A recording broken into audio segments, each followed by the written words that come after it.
Guess he's ready. Good evening, everybody. Welcome to the Fitchburg Municipal Airport Commission meeting, April 20th, 2023. It's 6:05. Let me introduce the commission in attendance. To my far left, David Genesi, Beth Walsh. To my far right, Richard Liberatore. We also have Peter Kettle, airport manager, and Stephen DiNatale, Fitchburg's mayor. Members in attendance, looks like FPA Co-op, FACT, and we also have Matt Karen from Gale Associates. And Deb Silver is here tonight. And Counselor at Large, Sally Cragen. Thank you all for coming. Let's get started with action items from previous month's minutes. I'm sorry, let's first approve minutes from last month. If anyone wants to motion to approve those or any comments, please do so. I'll make a motion if there's no comments. Motion, David Genesi. Second. Second, Rich. Vote. Aye.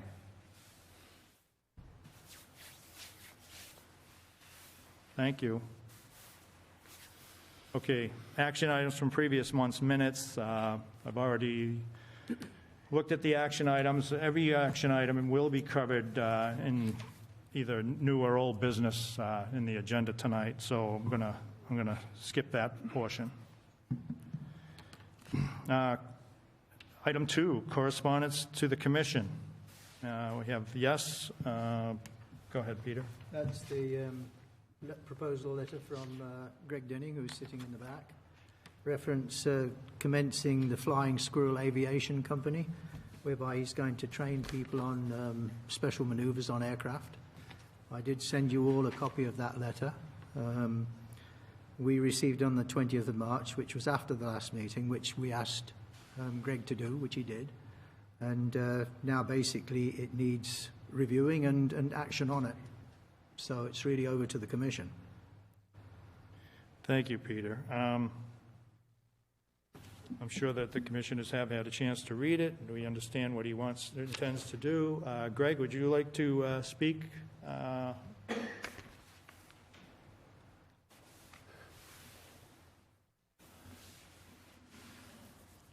State your name and your town you reside in, please.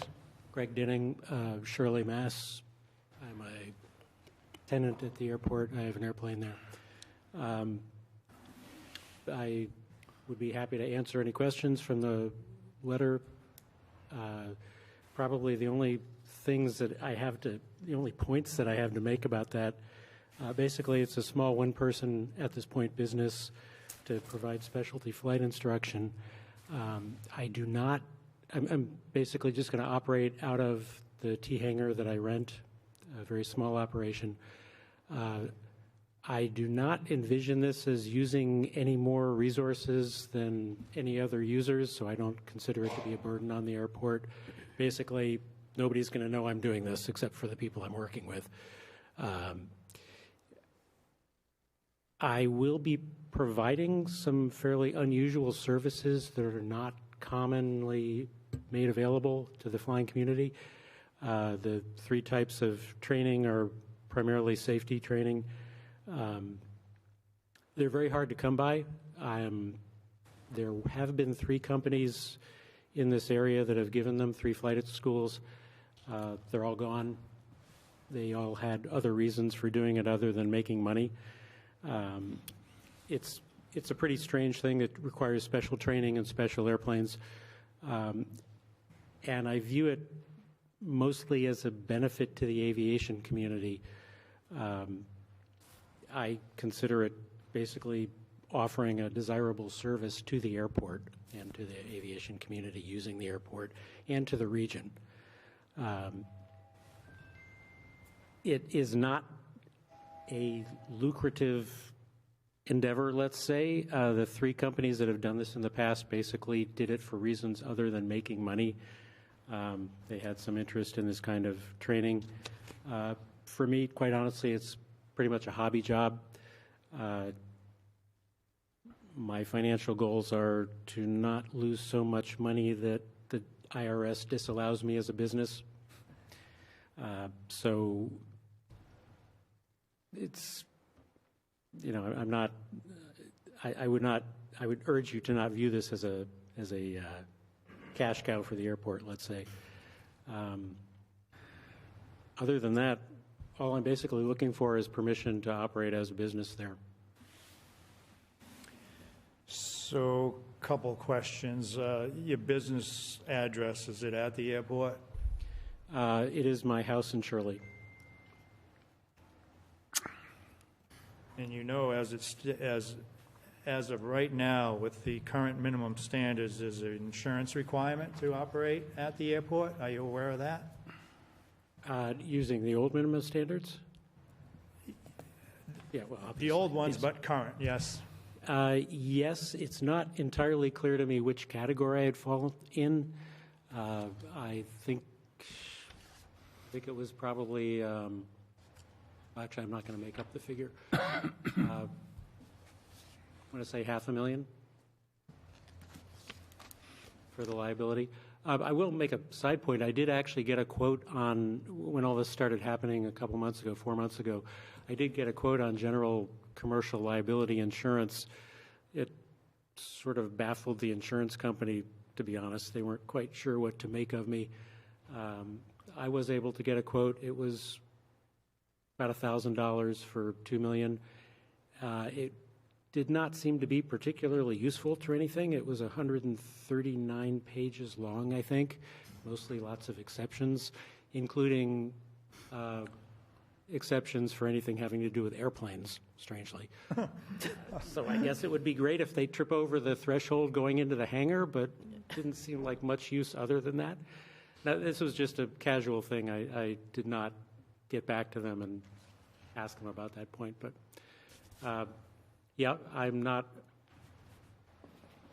and I also know that there's been an ongoing question about whether other small businesses operating on the field have been asked to meet that in the past. So, you know, I'm just here to see what happens. Yeah. So, yeah, you're obviously not the only business at the airport that has a business address off the airport. I think what's going through my mind and probably the other commissioners is coming up with some kind of a fee schedule to, you know, satisfy the requirement that, you know, the city gets something out of it. I mean, because after all, they did spend nearly $1.5 million towards the new runway and terminal building. So, yeah, that's why I tried to make the point that I'm not actually using up any resources that any other users do. I think that I am providing an unusual service that benefits the airport community and that provides value to the airport in that sense. And there's not a whole lot of money to be had here, to be blunt about it. yeah. But Well, I wasn't going to suggest $1.5 million fee, but now that you brought it up, you can try. yeah.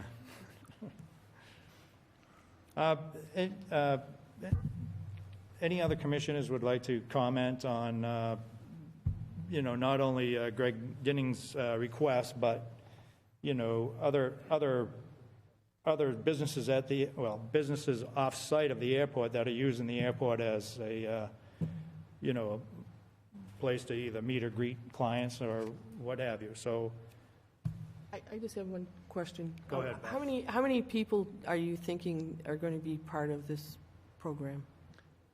Customers? Customers? That's really hard to tell since there hasn't really been anything like this for a while.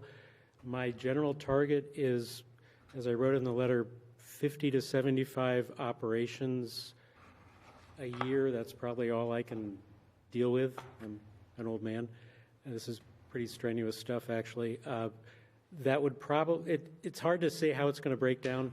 Some of it is just a one-time operation. Some of the training, the aerobatics training, for example, is probably 10 sessions, and the other is probably 3 or 4 sessions per person.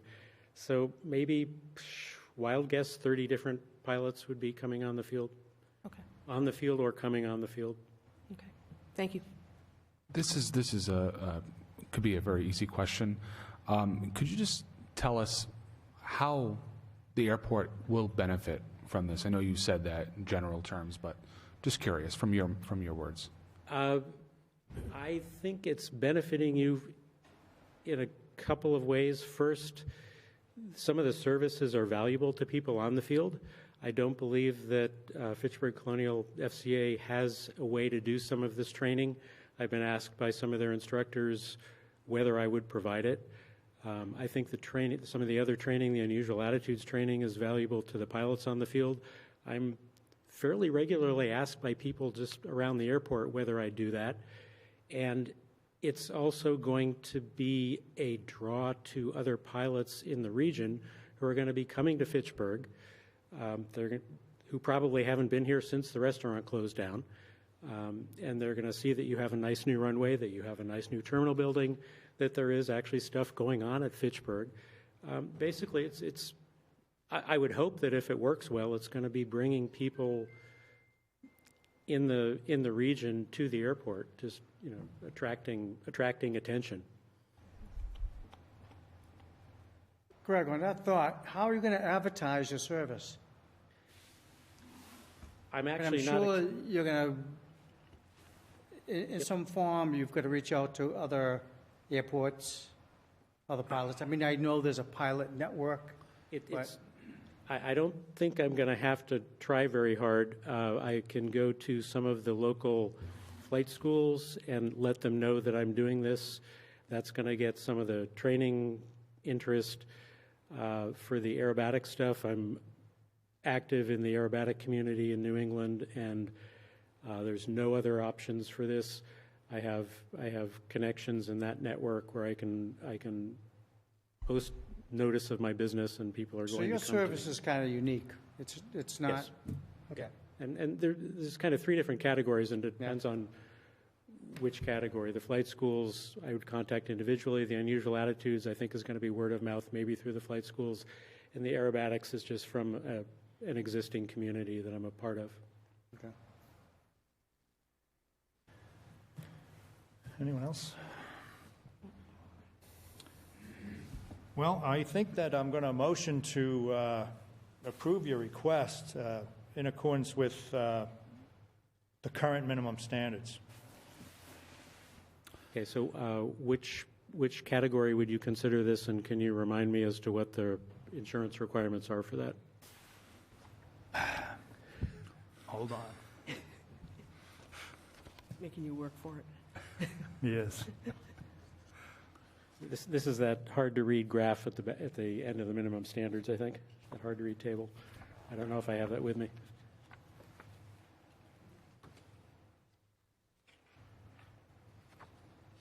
Don't think I do.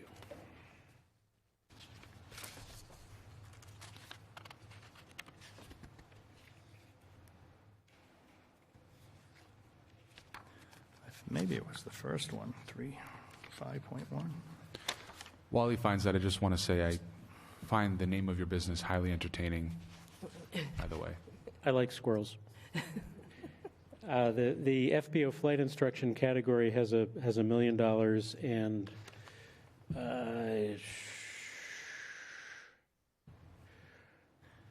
I'm thinking it was the other. It was like the general category that's $500,000. Does that sound right? I'm gonna just refer to Peter right now, so. Commercial flying services. Section 5 says standards and procedures for FBO, Category 1, then it says flight instruction. Yeah, the problem here is I'm not an FBO. Really. Let's I'm move on. more a commercial flying services, even though they don't say flight instruction. It Where do you falls see through that? I don't think, 3 3.12, page 5. 3.12? It's not quite a fit because this technically isn't air transportation for hire. This is a whole rat's nest in terms of the FAA, but I view it sort of as this other flying services, the miscellaneous category. Page 5, you said, yeah. I got it on page 10 is 312, specialized commercial flying services.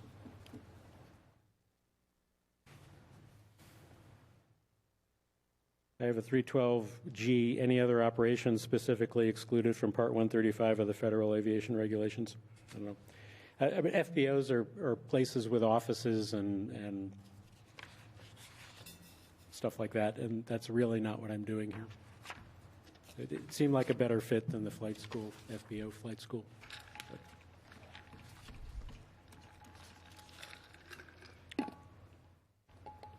I honestly don't have any sense of how much difference this is going to make. Okay, so 3.212 is the glossary of terms.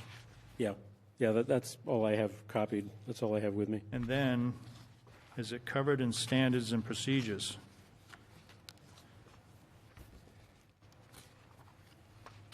These really need to be updated.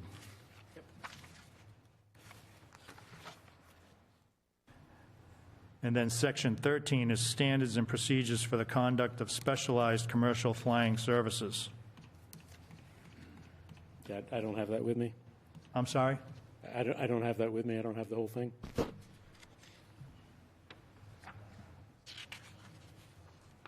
That's the one where it's going to be, I think. Yeah. And in that section, I do not see a insurance minimum, but I think there's an insurance minimum catch-all in the very beginning, which is currently is $1 million. I'm looking at the table. Yeah, you're looking at 1973, right? Yeah, Yeah. which is the current minimum standards, Yeah. at least until later in the meeting, maybe. Yeah, that's why our pages were off. Which is my next question. What happens then?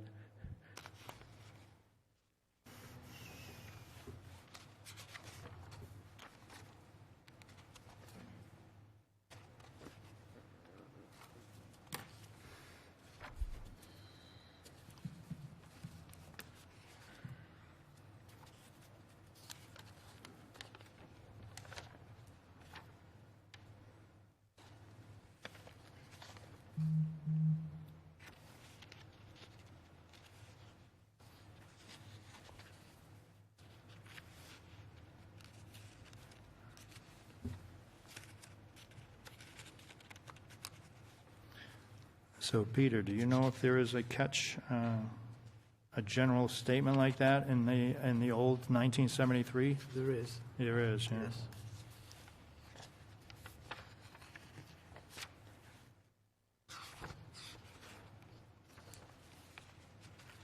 Do you know if it's I've got a clue where it is, but there is. It Yeah. definitely says about $1 million.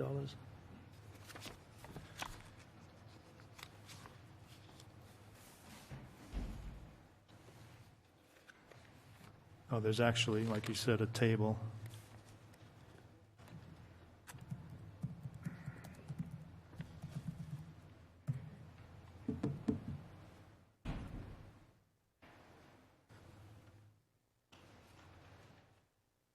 Which is 50 years old, huh? Yeah. Mr. Chair, Yes.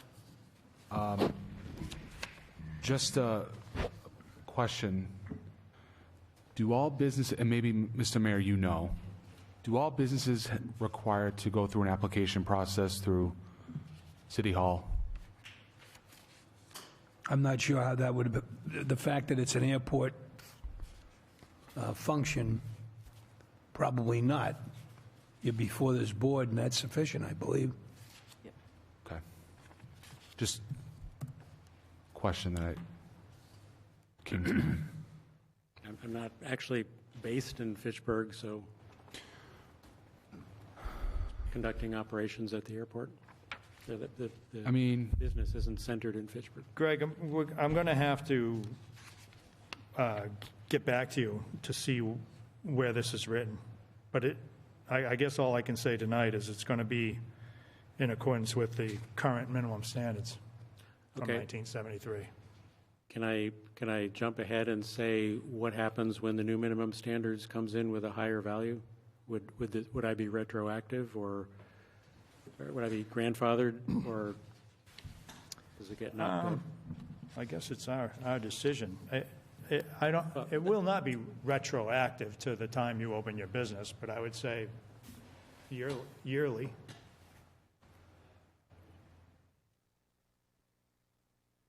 Okay, that's presumably going to apply to all other businesses on the field. Yes. Okay. Okay, so we're talking probably either the $500,000 or $1 million liability. That's correct. As I say, it was a little fuzzy. The commercial company that I approached didn't really know exactly how to deal with this. Are there any issues? Is there any specific goal you have on the commercial liability insurance that I should be aware of, that I should be talking to these companies about? It was our hope to have this thing squared away by now. Part of Both of us. updating the minimum standards was to clarify each and every one of those insurance liabilities. Okay, so the answer is that's a work in progress. I'll just I'm do the best I afraid so. can with what I come up with. Yeah. Okay, work with that. But I do want you to make you aware that there is likely going to be some kind of a fee for, I'll call you an independent operator. Assessor.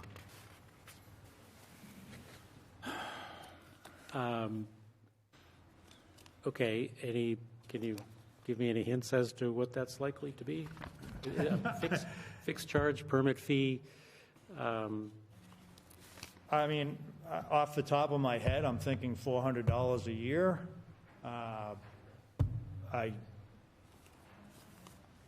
Okay. Nothing to really gauge that from. I mean, there are fixed base operators at the airfield that pay, $3,200 a month for hangar rent. A portion of that is, upkeep of the hangar, of the facility. Yeah, well, I have those expenses also. Okay, so how does this proceed? Are you going to send me a letter tomorrow, next month, next year? I will send you an email, if you have an email, on the insurance. The fee, there's no fee right now. Yes. I just wanted you to be aware that is something that's being discussed with the new minimum standards. Okay. That will kick in when the new minimum standards kick in. Yes. It'll apply to everybody who's established already. Yes. Okay. We'll see if we can go from there. Right? All right, so I'm going to make a motion, and maybe to allow you to do what you want to do in accordance with 1973 standards as they are written now, and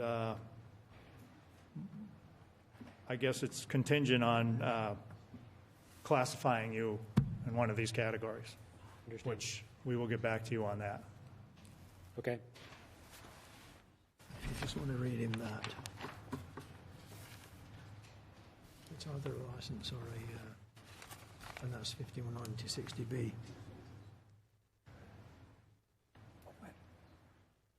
She's doing it now. So I think the percentage is the better way, because the more he earns, the more percentage you get. Yeah, so Peter was just saying to base the fee or charge for airport usage on your invoicing. Mark and I discussed that, and who's going to track all that? So, I'll be glad to offer on my profits. Invoicing is probably a non-starter, to be honest. The expenses are remarkably high, and the fee on a minus $2,000 venture is probably not that high. So I guess that's something that's in process. I don't see being able to do that fairly.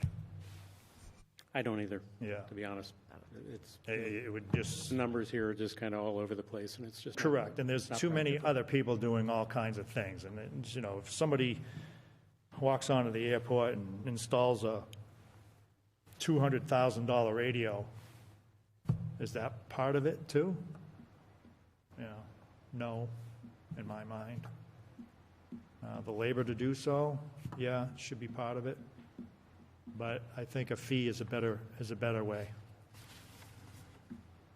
Okay. Yeah. And I don't want you to see this fee as, you know, trying to bleed every business on the airport. We're just trying to make it fair for the users of the airport, the people that are at the airport using it for a business entity are able to contribute to the airport in some way. Because certainly the people that are there 365 days a year are contributing. Yeah, I go back to my first statement that I'm not using any more resources than every other user and paying the same fees already, but, Yeah. okay. So motion to allow Mr. Denning to go as planned with those two exceptions that are going to be coming in his email box. Second. Yeah. I vote? Yes to the flying squirrel. Okay, thank you for your time. Yes, thank you.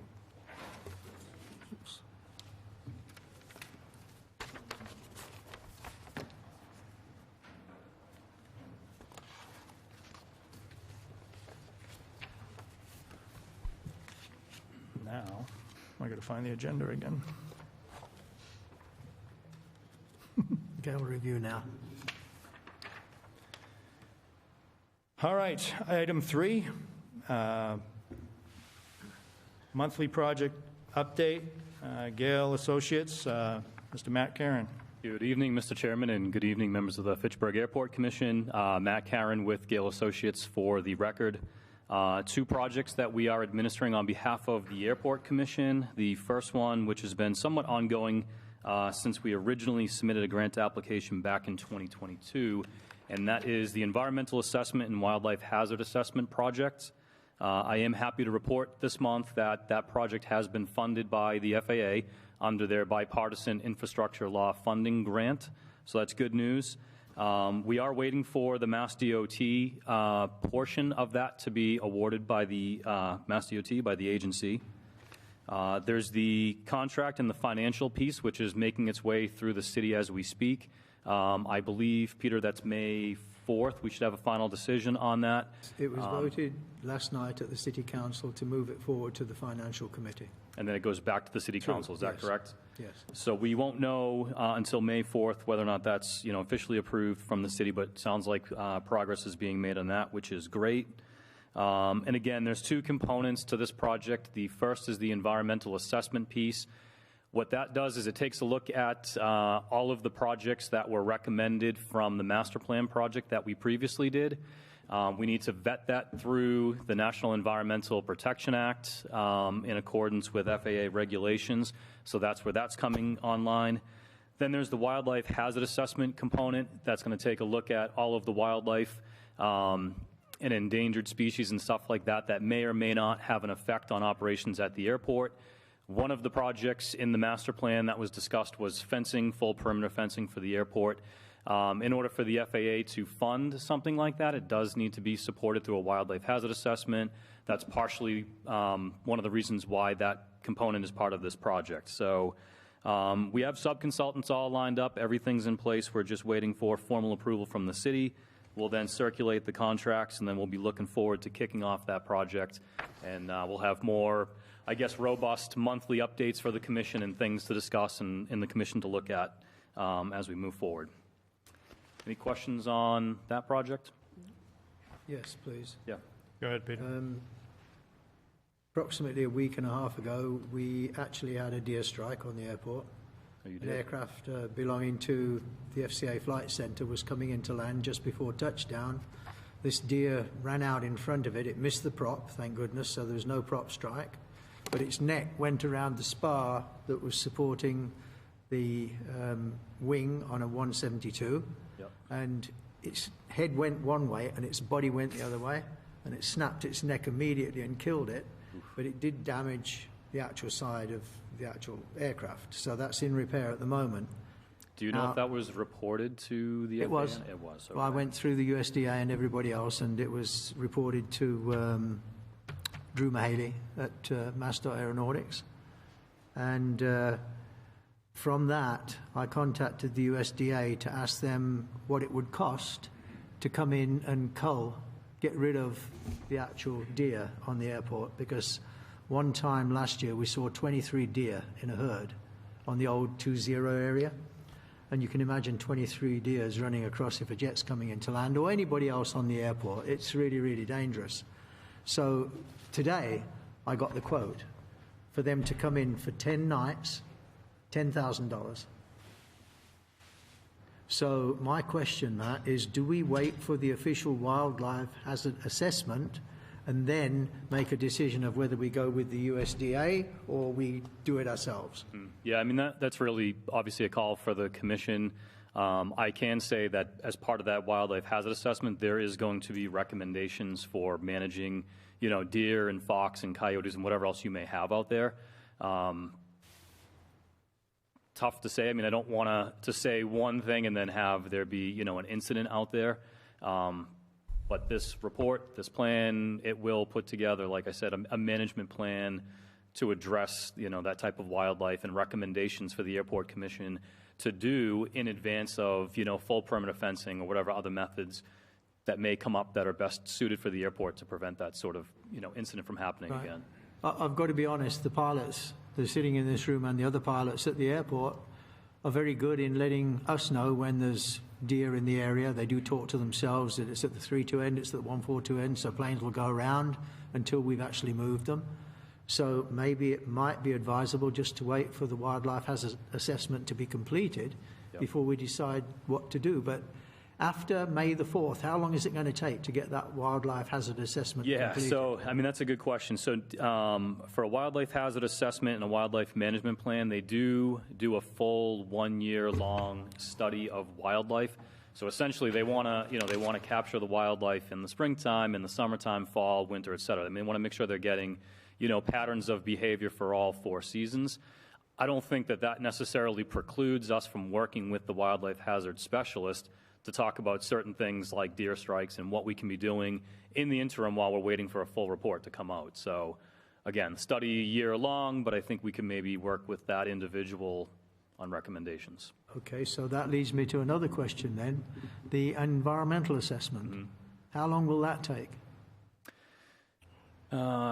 We could probably do that one pretty quick because the environmental assessment, what we're doing that's a little bit different than the wildlife itself, we're taking a look at all of the proposed infrastructure, so the hangars, fencing, potential non-aeronautical development areas, and sort of vetting that for suitability for future development against any sort of rare or endangered species. I would say, Peter, to answer your question, I would like to say by 8 months we should have that wrapped up. Okay, so we can't even issue an RFP for at least 8 months on the land that's there where we propose to build the new hangars? The new hangars, we can take a look and work with the FAA to see if that area could be what they call categorically excluded. So in other words, where that area is previously disturbed, I mean, there was a runway that was there was pavement, it's previously disturbed area, the likelihood of there being something endangered in there is pretty remote. So it is possible that we could get a jump start on that, work with the agency, get that CADX, as they refer to it as, and get an RFQ or an RFP moving on hangars. Okay, thank you. Now we come on to the next bit. Yeah, so are there any questions on the EA or any more questions on that? No. If not, I'm going to reserve comment. Sure. You kill 2 deer, they all go flying somewhere else, they come back in, you have no fence. Yep. I don't even know what to think. I mean, 10 nights. You're going to get them all? Oh, I don't know what they're. No, you're not. USDA is doing. Because they might go somewhere else and come back after the 10th. Yeah. You know? And when you're There's no studying telling. it for a year and you're shooting some of them, where's the study in that? Okay. I said I wasn't going to say anything. I'll just tell you one Thank thing. you, Matt. Just so that everybody knows, deer do cross water. And I didn't Jump realize. really high fences, too. Sorry? And they jump really high Yes, fences they do, as well. but I didn't realize that deer actually once a year move from across the New York Sound to Connecticut. They swim that expanse. Wow. I had no idea Yeah. until I spoke to the USDA. No idea. Is that a pun? It is. Okay. I think we're Sorry, good. Okay, so the second project now is the utility expansion study. So Gill Associates, we were approached by Peter and Mr. Chairman to discuss a potential scope of work to take a look at where the utilities are coming in from various portions of the city to the airport and how best to get them over to where we want to start constructing new hangars. We had a subsequent conversation with Mass DOT that was on April 3rd to discuss ASMP funding. Before MassDOT's willing to participate in ASMP funding for the relocation or connectivity of utilities, they want to know from the Airport Commission, you know, who's going to be responsible for things like compensatory flood storage,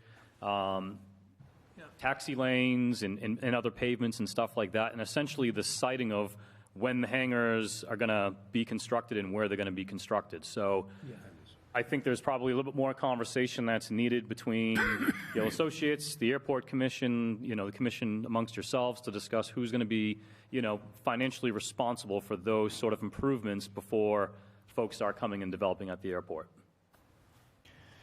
Yeah, so we can sit down and do that. We can. We do have a priority, obviously, because now we have Lifelight at the airport and they want to start building. And I spoke to them today and they're currently putting together the plans for both an airport, a hangar, and the habitable quarters. Mm-hmm. And as soon as we've got that, then obviously we'll pass that over to Gail and put it through the commission. But, you know, once again, if they start building, they've got to have this excess area where the water goes off their roofs onto the ground because we're in a floodplain. So I don't believe we're going to get the amount of hangars on that property that we thought we were going to get in the first place because of the floodplain requirement that's now needed by MassDOT. Mm-hmm. So just a personal opinion. But it's still good. It's still going to be good for the airport because we may, you know, we've got a 40, well, that's coming up in the rest of the meeting. So. Yeah. Yeah, and there's no real decision that I'm looking for. I mean, I'm not looking for you guys to speak internally right now and make a decision, but just things that we need to consider that Mass DOT is looking for us to come back to them and say, it's been discussed, this is how it's going to be funded, and, you know, now we can use ASMP funding, like I said, for that connectivity of those utilities.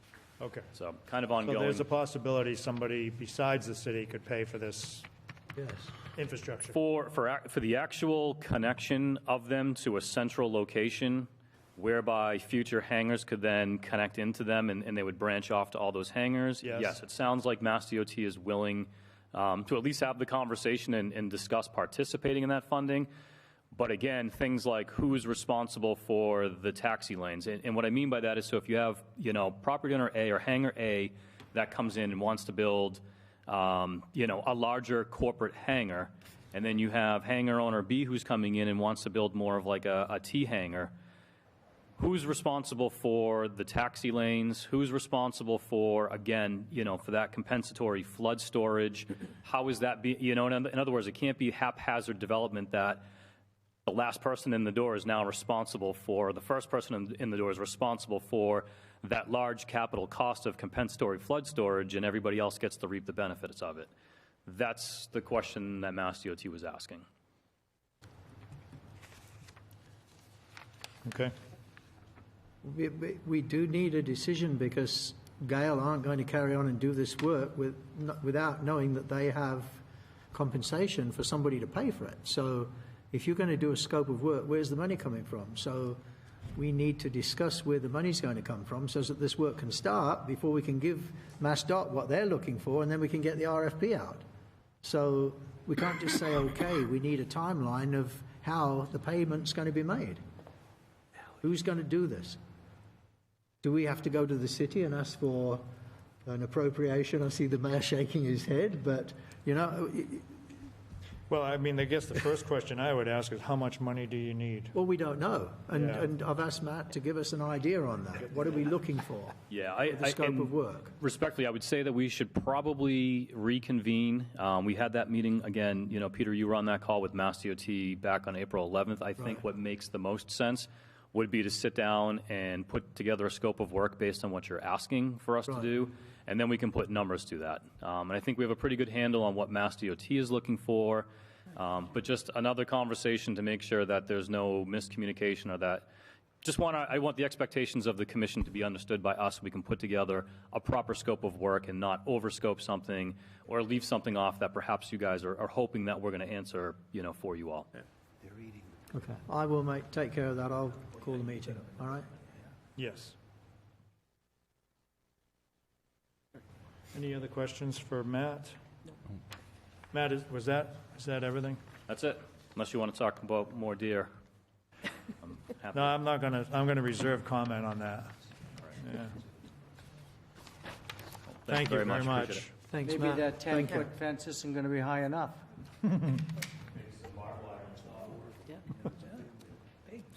We had a cannon down at the airport to scare the You know. deer.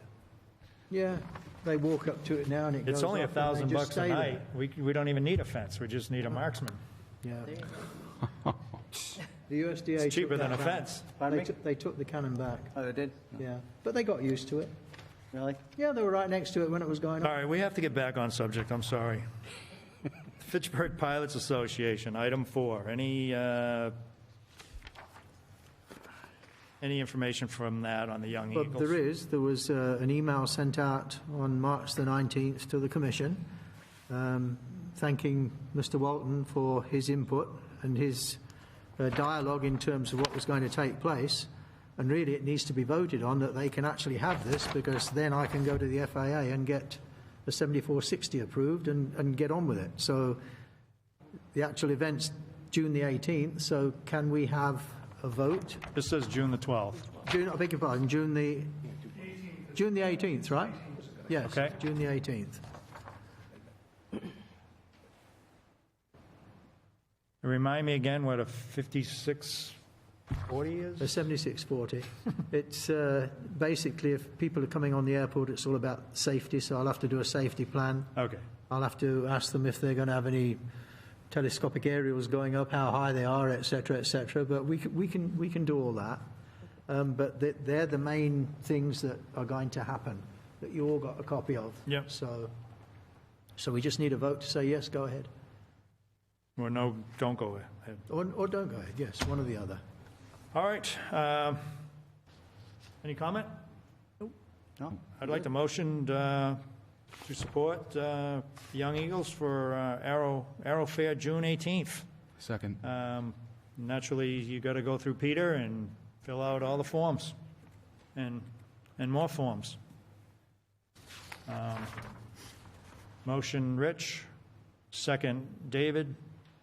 Vote, please. 4-0. Thank you. May I ask a question? Yes. Dan, do you need to get a permit for the food? So Daniel Walton, President of FPA, I'm from Holden. Yes, actually Glenn is working with other members of the city to take care Okay. of all of that. Okay, We excellent. also work with the fire, Yeah. because we're cooking, there's going to be grills. So, Well, you're going to use the grills again, are you? yeah. Ah, So there's a whole bunch of permitting and other things done with other parts of the city. okay, all right. Because All in the way. that's a little bit of a change, because you did say no cooking but packed food. For the Aerofo, Yes. oh, sorry, you're right. No, it is all pre-packed. Sorry, I'm thinking of Okay, the all right, other no, event. okay. Yes, All you're right, right. as long as I know. Thank you. Yeah. Okay, Thank you. Thank you, Daniel. New business, Crawford Street safety. Mr. Nick Erickson. Is Nick here? No, No, okay. But Peter, he- you want he- to comment? yes. As you know, we had one really bad accident about 3 or 4 weeks ago where a car went off the end of Crawford Street, went down over the big conduit, the 4-foot conduit, smashed it off completely. It rolled 6 times, and the guy got out of his car and walked up to the top. And the police said to him, "Didn't you see this?" He said, "I just remember turning the corner and then I got out the car." So he was very lucky. He could have been killed. So I contacted Nick Erickson, who's the chairman of the DPW for everybody, and I asked him about rumble strips, and he actually made a comment. Rumble strips are not a deterrent to stop people going through fences. And his recommendation, contrary to the attorney, the city attorney, is that he would like to put up Jersey barriers. And that's his recommendation, and we've got all the pricing that you guys have got. I've passed it out to you. It's number 6, if you want to look at your number 6 that I gave you. And there's the 2 areas there. The actual Jersey barriers are going to cost $24,793.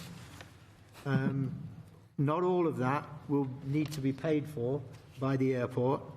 They're going to do the work, so they're not going to charge for the labour, which is a good thing. So $24,000 for the Jersey barriers and $16,667 for the rumble strips. Now, the advantage here is that at the moment they do go through the fence and somebody can be killed.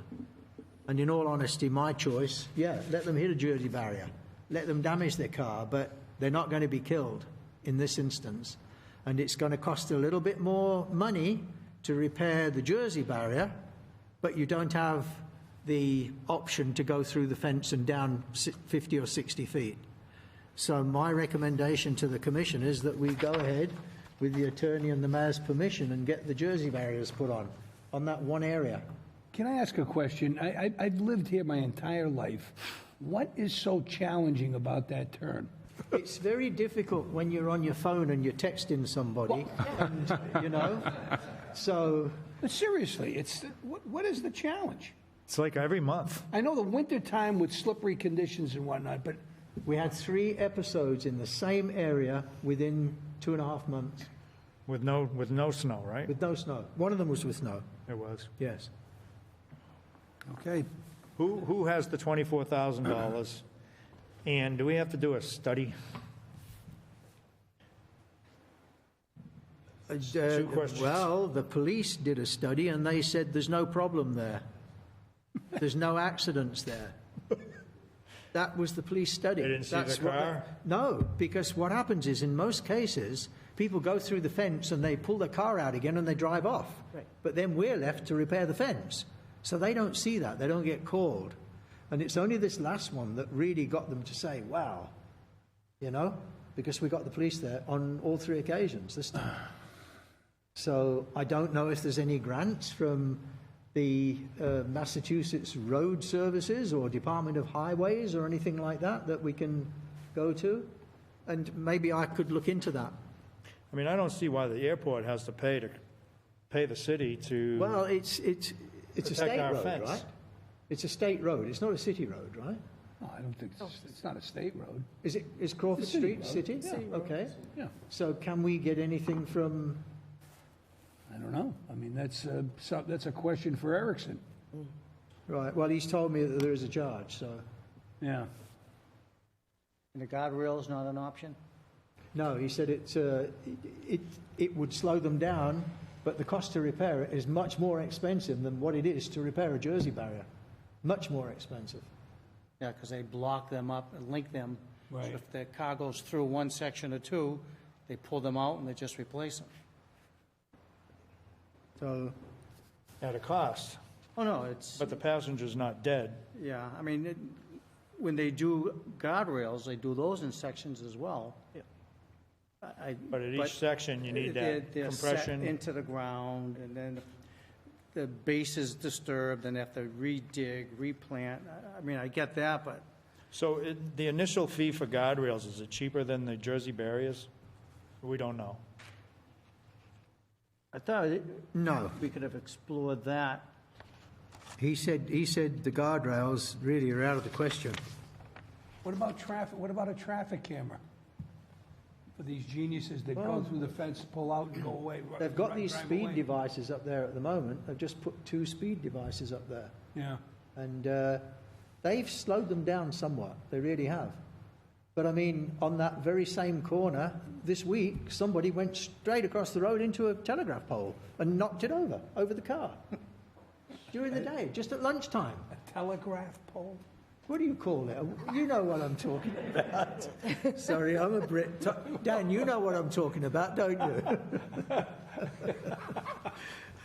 Yeah, an electricity pole. Electricity pole, that's better, yeah. Okay. Are you not being reimbursed by the motorist? Sorry? Are you not being reimbursed by the insurance company of the motorist? If we can find them. But in most That's why I'm cases, we suggesting can't. a camera. Yeah, yeah. You know? In most cases, we Yeah. can't. But where do you Get put the the license cameras? plate. 80% is hit and run. Yeah, but Yeah. how many And do they're you out. get there? How many cameras are you going to put all the way along that mile of Crawford Street? I don't know. You know? But maybe that warrants taking a look at. Well, I'll speak with Nick about that as well and, Yeah. and you know, ask the question. I'll take that up, all right? Okay. Yeah. I mean, me personally, this time, I do side with Vinnie. What do you mean? Could be my grandchildren that hit that Jersey barrier. But they shouldn't be driving that fast? Oh, for Or crying texting? out loud. So they damage their car. You know, I know, they're on the highways. I don't know what to tell you. Okay.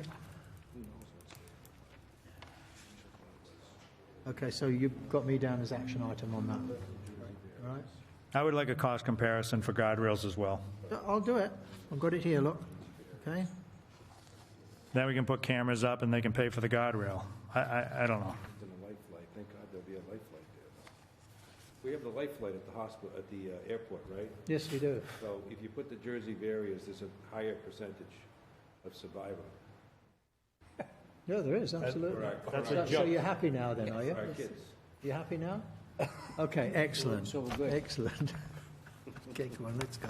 Good save, Vinnie. All right, let's go. New business, we have Greg Dinning again. Yeah, we've done that. Greg, do you want to speak again? Good.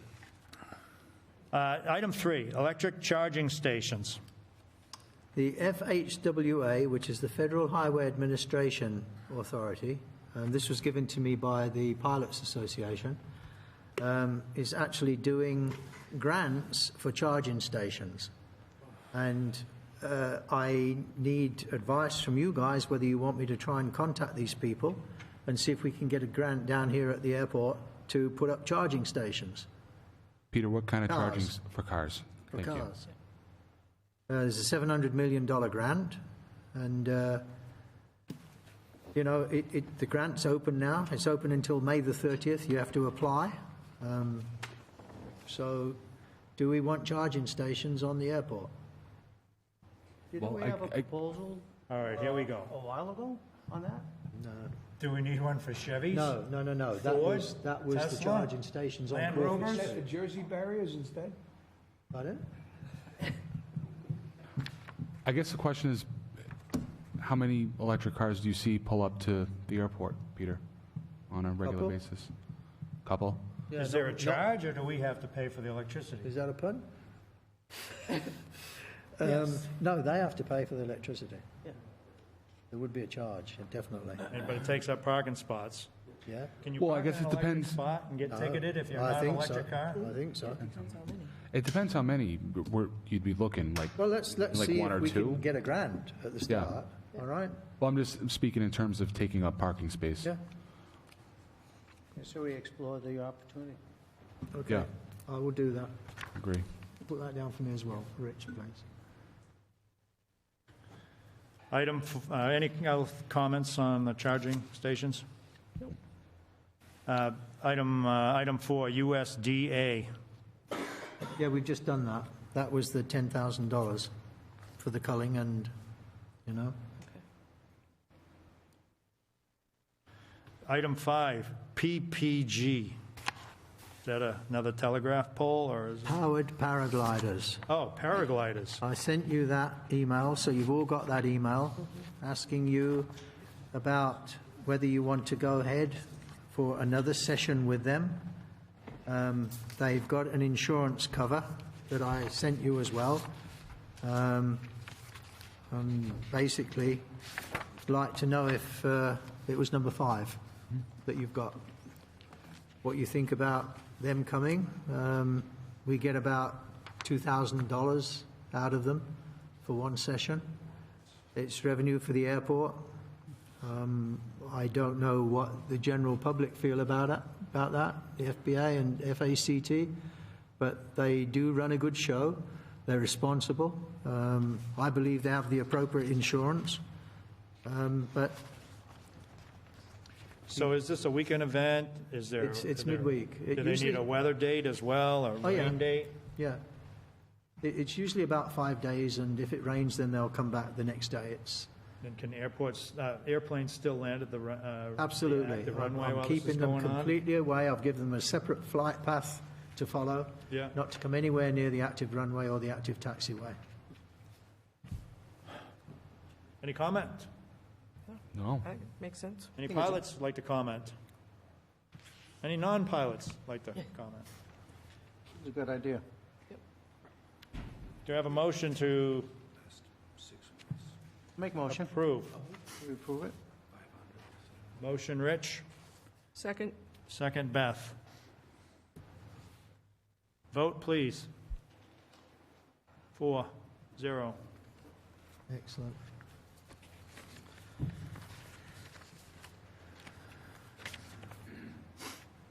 Item 6, porta potty.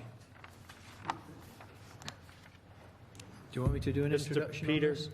this? Yeah, I don't want to touch this. Okay. If you all remember, approximately 2.5, 3 years ago, we had COVID come into this world, and at that time, being a department of the city, we actually closed the airport down, the administration building. And being the kind person I am, only one of 3 in Massachusetts, and there's 38 airports in Massachusetts, we actually got a couple of porta potties in. And under the guise and the caveat at that time was, yes, it'll help everybody out. And the caveat was that as soon as COVID's finished, the porta potties are leaving. So I didn't let anybody know because COVID had finished, and I got the last one taken away last week. And on Sunday night at 5:45, I got a phone call from Laurie Seymour saying, "Where's the porta potty?" I said, "They've gone, Laurie, COVID's finished. But I'm a girl, I need a porta potty." I said, "Well," I said, I can't help you. It was there for COVID, COVID's gone, and it's not here now." And just to remind everybody, there wasn't a porta potty at the airport for 93 years until we had COVID. And now all of a sudden the porta potty's gone and you want them back again. Well, it's beyond my comprehension. There's only 3 airports in Massachusetts that had them. They've all been taken away. Those 3 airports have brand new runways and brand new administration buildings like we do, and they work from 8 to 5 where the buildings are open for people to go to the bathroom. After that, they're closed because we're a department of the city. No other airport in Massachusetts has the airport open for the public to go to the bathroom, categorically. I spoke to the Massachusetts Airport Management Association, Tom Hurley, and he had an inquiry. Nobody does it. And there's no agreement on any airport agreement, either it being a building agreement or a land lease agreement that says you will have the use of a bathroom. They're unsightly in the summer. They stink. They take a lot of care for by the airport. I was calling at least once or twice or maybe 3 times a month to come and get them cleaned out, and I'm glad to see they've gone. I have a proposal. The FBA and FACT are responsible for your own utilities. Utilities today come in the sewage category. The 4 utilities are sewage, electricity, gas, and water. So if you want one, we have no problem whatsoever with you getting your own porta potty if you want to use it. And that's my stance. So over to you. All right. I do understand the porta potties were in place for the COVID because the building was pretty much locked down for a couple of years. I understand when you put something out there and it's convenient and then it goes away, people will be upset. I don't want to continue the COVID, the porta potties, simply because of the extra work and the extra money. And that's my thought process. I'm open to comment, and the public can comment as well. I know Mr. Taylor is going to express the concerns of Miss Seymour. So yes, I have the crappy job of having this discussion tonight. Yeah, Lori asked me to speak on her behalf, and understood, Peter, that this initially was put in place for for COVID reasons, but sometimes when something's a good idea, it can be retained. You said that there's never been. You justified it that there's never been porta potties for 70-something years. I would remind you that there's never been a successful claim against the city under the minimum standards for the same period of time. So, keep that in mind too. But I guess the suggestion would be, what is the cost, I guess, as a question? What is the cost? I know the hassle of time and odor and all that you're concerned about. I heard you, but the question is, what's the cost? For the two that we had, it was $300 a month. I see. So you're looking about $150 a month. Right. In the winter, it goes up because they put salt into the solution to keep it water. Right. So it goes up another $25. So to the extent that the pilots on the field were able to come up with a solution to fund this or partially fund it, sub-question would be, does the commission have any interest in this as a public service? You know also that there's a lot of times when there are people here observing airplanes, bringing their children down, doing other things at the airport when the airport building isn't open. So it is the airport is used by the public more than just than by the pilots in this room that are flying. Well, that's not a true statement because the porta potties were on the air side and they're not allowed in the air side. Well, they are if they're escorted by a pilot. If the porta potty's outside the air side, they can. No, but even if it's on the inside, if they're escorted in by a pilot. If they're escorted in, yes. Yeah. So my question is, would the commission be open to the consideration of a cost-sharing approach and to allow the porta potties to be on the inside, similarly situated to where they were? Okay, so I'll leave it to comment. Personally, I don't want the porta potties in the position, in the spot they were in previously. Okay. Okay, for the reasons of unsightly and odor. Cost share, I'm a no. We already have bathrooms that we put toilet paper in and whatever else. But please comment. I don't see the need. Yeah, We took care of the situation under COVID. When that hit, I thought that was a very positive approach for Fitchburg. Again, for all those years prior, they weren't there. There's bathrooms for the pilots. I think we have addressed the need pretty fairly, so I'm definitely a no on that. So there's bathrooms for the pilots when the building's open. Yeah. Right. What about badge access to the building after hours? Peter, I'll let you speak on that. Well, we have the city attorney here. My understanding is that a badge access to a city building is out of the question after the working hours of the city, because I believe it comes down to a liability situation. If somebody goes in there with a badge and nobody's with them and they fall over and they crack their head and they're in there for 8 hours on their own, then the city could be sued for millions for not taking care of them. So I think the answer's no, but I am not a legal brain. The legal brain is here in the room. I left my legal brain back at the office, so, so I'm just going to go to my practical side. The constant problem we have about continuing to provide access to city buildings, even with our boards and appointed officials, is people forget to lock the door, or the door doesn't get locked. And City Hall has been a notorious problem that we have resolved, so it's not open. But we have had public meetings, and the building is left open. So to give, let's say, 50, 60 pilots a badge for a fee, everyone passes a background check, everyone's fantastic, everyone looks like they're steady on their feet and no one's going to fall down inside the building, we still would have that problem of making sure the public facility is secure. Okay. All right. Well, thank you for your consideration. You didn't get a vote. You're going to vote, Rich? Are you here talking on the porta potty? The porta potties. Let's hear it. So I'm an airport tenant, and I have used the porta potties. And in fact, what Peter said was you were having to empty the porta potties 3 times a month. That means they're getting used. It's not just Lori. She doesn't fill up porta potties 3 times a month.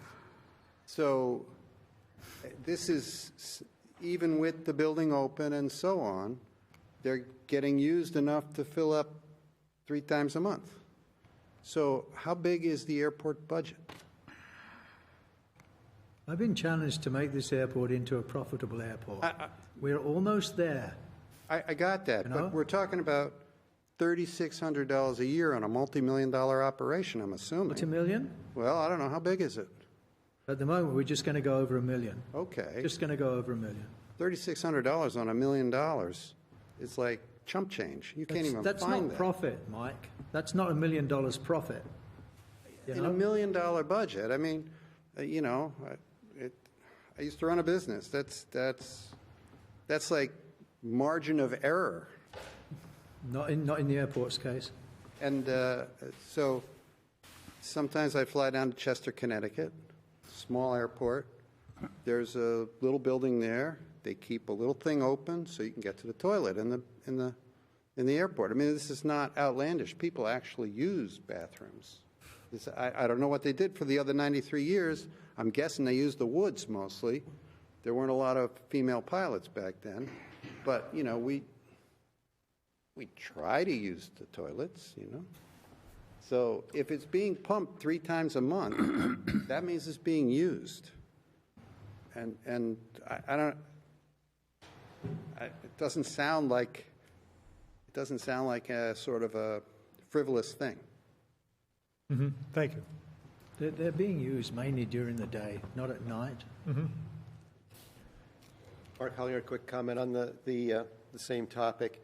On the badge access to the building, it seems to me that the existing card system could set off an alert if the door is left ajar. You have a camera that would tell you who did it. I think there's an opportunity for some revenue here. I, for one, would be willing to pay, say, $10 a month just to have access for my wife so she doesn't have to squat behind a bush, even though she'd probably only use it twice a year. But that's $120 that I'm offering to pay to let her use the bathroom so she doesn't have to go behind a bush. You get a little bit of money. If I do leave the door unlocked, I'm on camera. You can see who did it. You can send me a nasty note, charge me some money. Please give some thought to this. Thank you.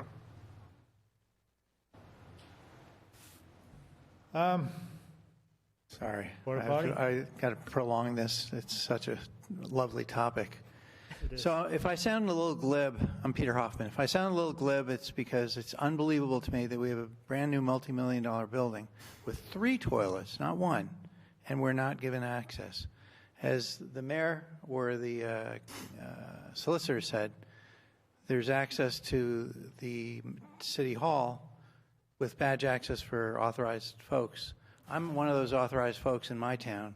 We don't have complaints from anyone that people are leaving the doors open to our city hall. It's town hall in our case. Forgive me, it boggles the mind to think that you can permit us to drive on the runways and taxiways and not run into planes, but he won't permit us to walk through a doorway with badge access that we've got ready to get onto the interior of the airport. There's got to be a way to have authorized access to the badge holders that are already vetted and already vetted. And I guess I'd like some feedback from Peter or the chair or the commission as to why that doesn't make sense to, or the solicitor, sorry to put you on the spot, as to why that can't be arranged.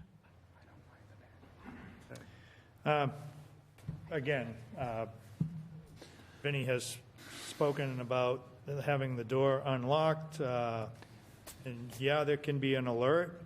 And then what? We pay Peter to go down there and shut it at 1 in the morning or 2 in the morning, or how do we get that? You ask the police. The police are on duty. They can, if it's really that. It doesn't happen in our town. You permit us to go through your gate, your airport gate. There's absolutely a way to solve this. And when we have gatherings at the Fitchburg Pilots Association, we have 40, 50, 100 people. They're stuck not being able to use 3 toilets that are 100 feet away or 50 yards away. It boggles the mind. It makes absolutely no sense. There is a way to solve this. You permit us to drive on a runway where there's jets, or on a taxiway or on a ramp. Solicitor, could you comment on my suggestion? So the only experience I have with the swipes and the badges and the new systems that we have in the city is with the City Hall building. Vinny, can you put your microphone down? Our facility director has gone through a number of different problems with IT about the fact that the building wasn't being locked when we were having zoning meetings up there. So, I mean, that's informing what my opinion is at this point in time. Could we does it seem like it's solvable? I just solved it. I think I just took a head count here. Everyone comes up with $100. Sounds like you guys could get porta potties all year long. You just got to find a place to put them. So maybe there's a public-private partnership. It's less civilized to have a porta potty. It's less civilized to have a porta potty, and you've got 3 working toilets and bathrooms already. How does that make sense? And conduct an experiment. Let's see if these pilots and their guests are as irresponsible as other folks. Okay. Well, I'm not going to conduct an experiment, but your point's well taken. But when we lock the building down, we lock the building down. It's not our building to open up and share with everybody. It's not everybody, the badge holders, those folks that you permit on the airport property with their cars. Thank you. Thanks for your comments. Thank you. Thank you. Are you going to vote on the porta potties? How much more needs to be said? Well, it's not my hill to die on, but I just want to offer a couple of things. I have landed at airports in the middle of absolutely nowhere in Utah, Nevada. I mean, like, no cities around for miles and miles. They still have like a little hut with a toilet because pilots need toilets. Other airports I've been to close the airport terminal building like we do after hours, except that from the air side, automatic door, self-closing door, whatever, that there's technology, you can get in so you can use the bathroom. You can't then get back onto the airport so that no one can come through onto the airport who doesn't have access. I never quite understood that because the front door is also closed. But anyway, people can get to the bathroom. It's a pain in the butt. Then you walk out the front door, you walk around, you go through the man gate, you get back onto the air side. But solvable problem so that people from the outside aren't in. If the door stays unlocked, it's not open to the outside. It's only open to people who have badge access. Most of this room appears to be men. That's a problem in aviation. I think one of the many things that keeps women from aviation is exactly this kind of thing. It's very easy for me, there's woods. It's very hard for someone who is not comfortable using the woods to come to a place where they don't know that they'll have access to anything.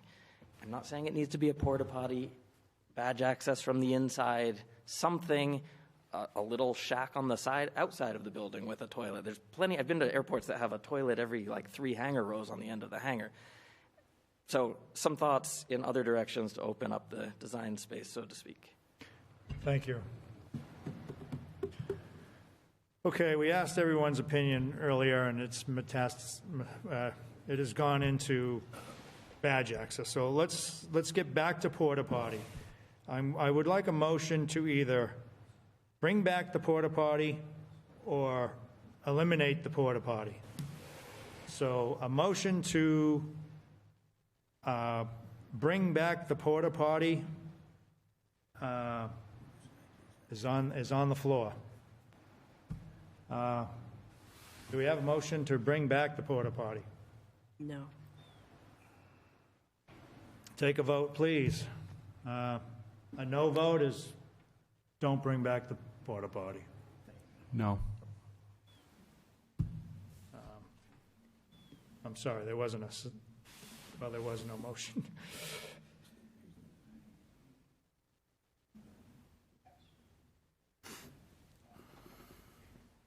I'm going to split this up right now.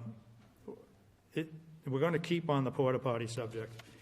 Is there a motion to share in the cost of a porta potty with the FPA or FACT on behalf of the city to share in the cost? Not the operation of the porta potty, but the cost of the porta potty. So a motion to share in the cost. I motion to share in the cost. Would I get I second a that. yes or a no? I second that. You would second sharing cost. Sure. Sharing the cost of what? Installing the porta potties. Mr. Chairman, can I offer that we put this on, we table this until next month, where I can discuss this with Russ Karlstad, the facilities director, see if there's a way that we can open up the building and use the bath. I know that, again, just exploring, folks. I'm actually promises. in favor of that. I would like to explore an alternative solution to porta potties. Some kind of access that we can count on. I would be in favor of that as well. I do know there's, for example, the visitor center, Johnny Appleseed Visitor Center. It's run by this. It's owned by the state, but after hours, after 5 o'clock, the bathrooms are still unlocked and will automatically lock at 8 p.m. So it gives visitors who are passing through a little bit more time to relieve themselves. So just an example that I've experienced. But I'm happy to support the notion of exploring. All right, If Go ahead. you're willing, yeah. There's a motion on the floor right now to share in the cost of the porta potty, but not the operation of the porta potty. And there's a second. So we should vote whether we're going to share in that, and I would be more than happy to put an agenda item on next month's meeting to explore badge access. But for now, to me, this is an immediate fix, especially as the flying season gets underway. So could I have a vote whether to share in the cost if the pilots were willing to take care of the emptying and facilitating of the porta potties? And could I ask, is this with a stipulation that this is a temporary measure? We probably ought to put that in there. Okay. However, yes. Until there's a more permanent fix? Yeah. Okay. Yeah, we can put that stipulation in the motion. With that stipulation, then I support that. Yeah, I would second that motion. Because I agree, there's 3.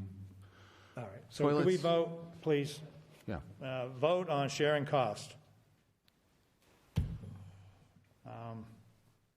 So you guys sell $5 a month. No, we'll figure it out.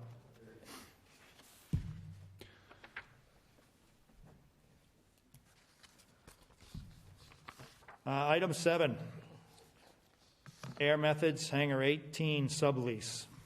Yes, you had the sublease sent to you on the email, and basically it's going into Hangar 18, and as you all know, I'll just repeat it again, that we now have the Air Methods 24 hours a day, 365 days of the year. They're in the RVs outside at the moment. They're going to be there for about 5 months, and then they're building a mobile home in that place, and then hopefully within the next 18 months, we'll have that area on the old 20 open where they can put their hangar. In the meantime, they've got nowhere to put the helicopter.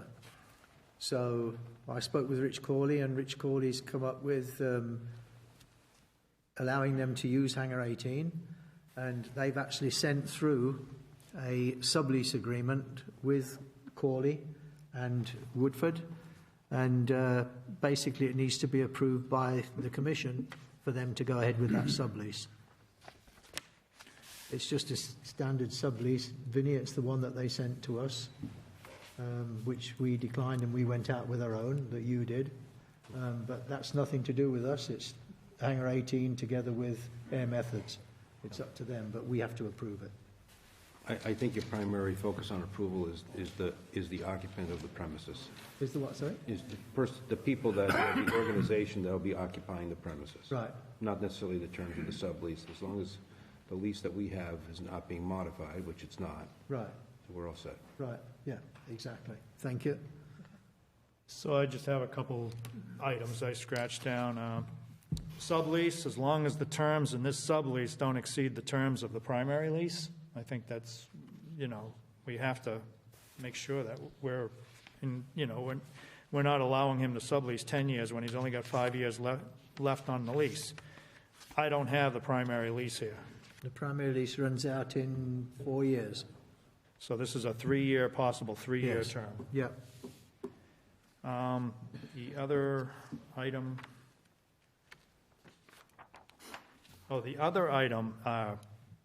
the primary Cornerstone Aviation LLC, were they in arrears recently? And if so, can you elaborate on that? That's another part of the agenda, I believe. But I can tell you now. Okay. I actually sent them an email telling them that if they didn't pay, we're taking the hangars back. And they're fully paid. Fully up to date. Which would be, to me, another stipulation in whether we're going to approve a sublease or not. Well, yeah, they have paid, so I don't see that as a detriment to approving it. In all honesty, they're up to date, they're current. Any other comment? Nope. Can I get a motion from a commissioner to move forward with the sublease agreement as we see it? Make a motion. I'll second that. Motion? Second. I'm going to put motion Beth. Yep. Second Rich. Please vote. Aye.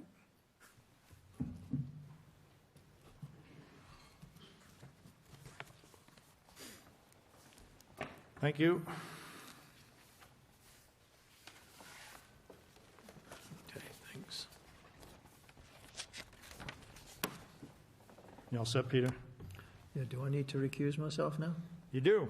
Old business. I recuse myself. Item A, minimum standards, dash item 2.3. However, it's not just about item 2.3. At last month's meeting, we agreed to boil this down to 4 items of contention before we move forward and update the lease. The minimum standards, sorry. So, I'm going to start because last month's meeting I agreed to meet with Mark Estabrook, member of FPA and FACT, is that correct? Yes. And Daniel, what's your, Walton, yes. The president of the FPA. So I'm just going to, I wrote it all down because public speaking is not my forte. What do you know? So, I'd just like to begin by thanking all who have attended in the last few meetings to discuss the proposed minimum standards as put forth by the airport manager, Mr. Peter Kettle. I want to thank the airport manager, Mr. Kettle, and the administrative assistant, Deb Silva, for tackling such a hot-button issue. It has been greater than 50 years since the last update has been addressed. Mr. Kettle has recused himself on this subject to eliminate any perceived conflict of interest, as Mr. Kettle is a member of FACT Group. It should be noted that the proposal that Mr. Kettle had set forth did not, benefit him in any way that I could see, but I accept his recusal. Unfortunately, the result of Mr. Kettle's recusal leaves the task of updating the minimum standards to the Fitchburg Airport Commission. It will be the Commission's goal to update the standards to reflect the best interest of the city and the airport, and I aim to keep the minimum standards brief as possible to achieve safety, fairness, and provide protections for all who utilize the airport. I intend to keep the standards to a minimum and will make every effort to avoid conflict with current requirements already in place by other governing departments such as the city, the building, planning, and Board of Health departments, and the FAA and Mass DOT, etc.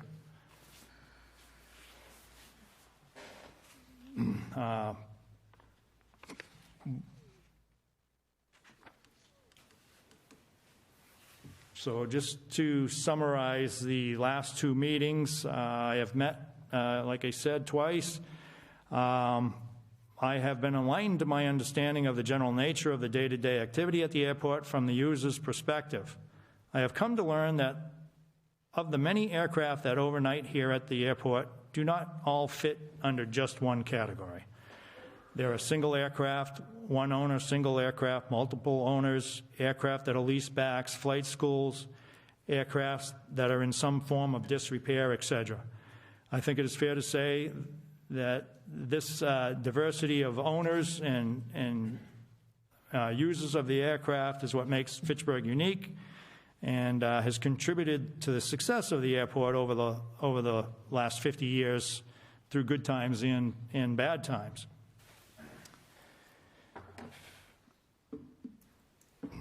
I also understand that if the airport is to maintain self-reliance, a greater dependency on jet traffic is required. But we must not be totally dependent on one type of user. This is providing resiliency in an economic downturn. My point being, we should be very careful crafting a minimum standard that may favor just one type of operator.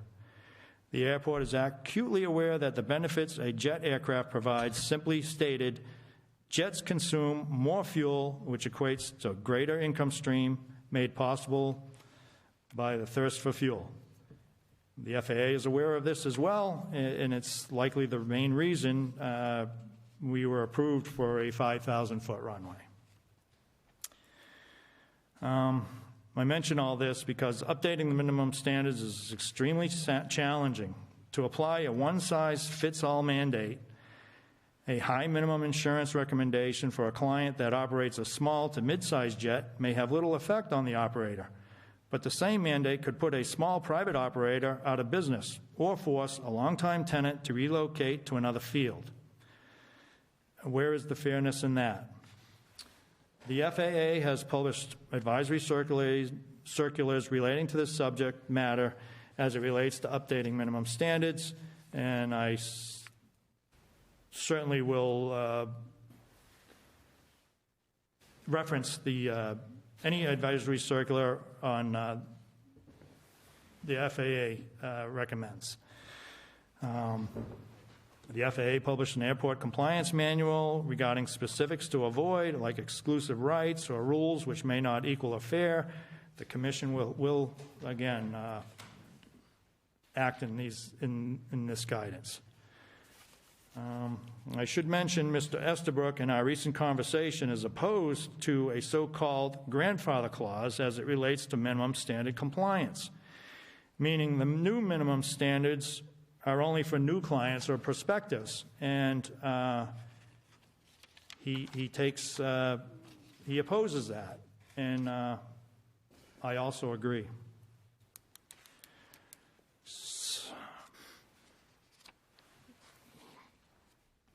So over the past few meetings, many interested parties have commented, has been useful. Your comments are, everyone has.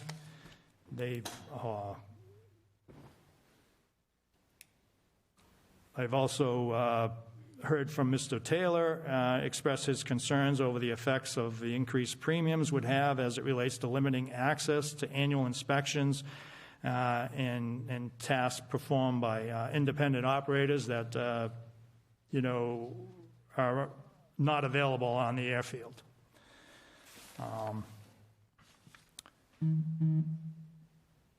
I trust all commissioners have a chance to read all this information. So tonight, we are preparing for an up-down vote on the following 4 items.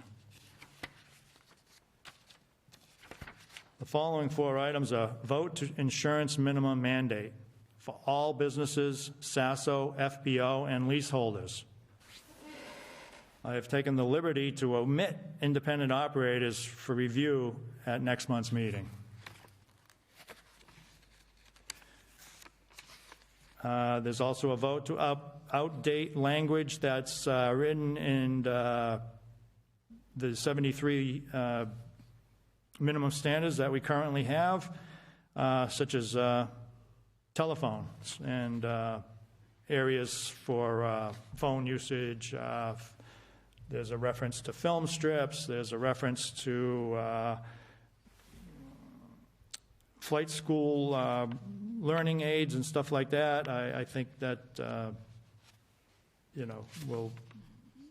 needs to be updated as well. There's also a vote on square footage minimums. The chapters 4 through 13 all request a certain square footage of land for a certain square footage of building, a certain square footage of building for each category of operator. I personally think that's not needed because we have the city planning board that is going to completely review any business proposal at the airport, and I don't think that the airport commission should be getting in the way of how much space the lobby should take up, how much building he should have, or hours of operation he should have. And I again, that's item 3. And item 4 is if we don't eliminate mandatory square footages, then Solicitor Pusateri had recommended variance exceptions and conditions. So that item 4 would be conditional on item 3 vote.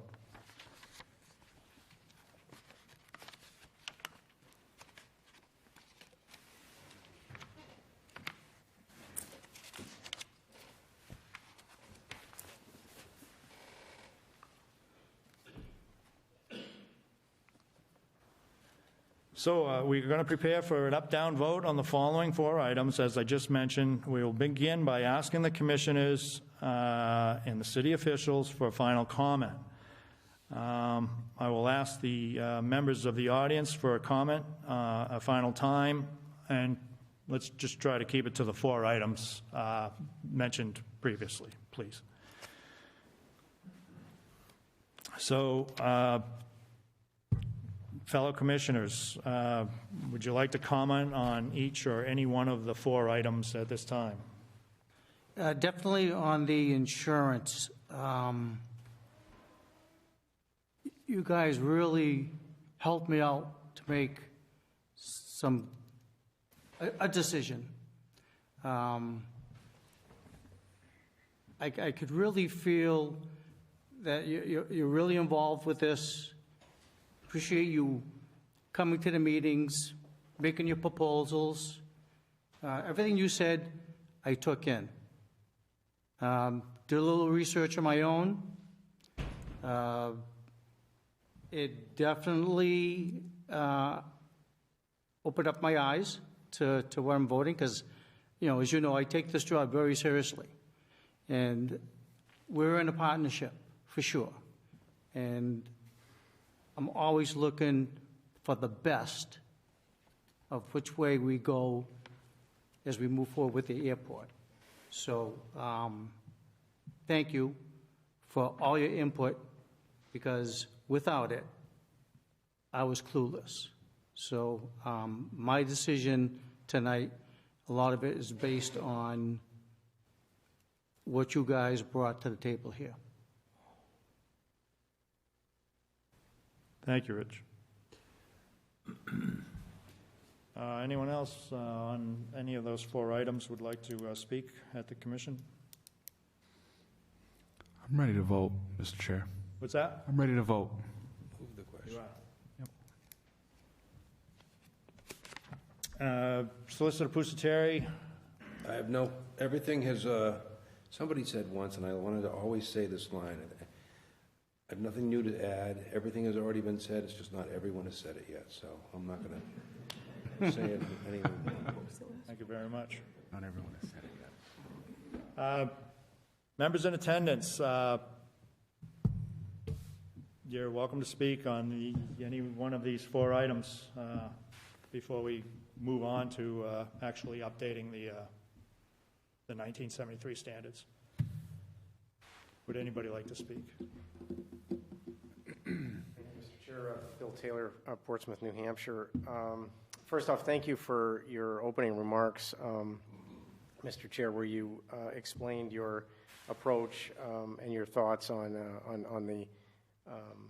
the update that will be undertaken. But I just had a couple clarifying questions on the process from here.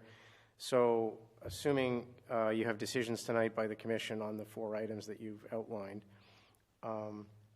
it's then, other than the independent operator matter, which you said would be deferred to the next meeting, it's then your intention to, with the benefit of those 4 decisions, to go back and with the guidance that you outlined as to the approach you would take to the minimum standards, for example, being as brief as possible, and et cetera, you would then undertake to rewrite with the benefit of the 4 decisions. Am I understanding that correct? That's my intent.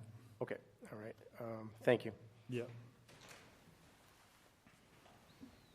I want to make a general comment, which is, first of all, thank you everyone for making this a process where everyone can make the airport better. I think that's very important. And having been around a lot of different places in aviation, different flavors of aviation, I think having an airport that has everything from powered parachutes to business jets, flight school, Young Eagles, general aviation, that's what makes an airport thrive.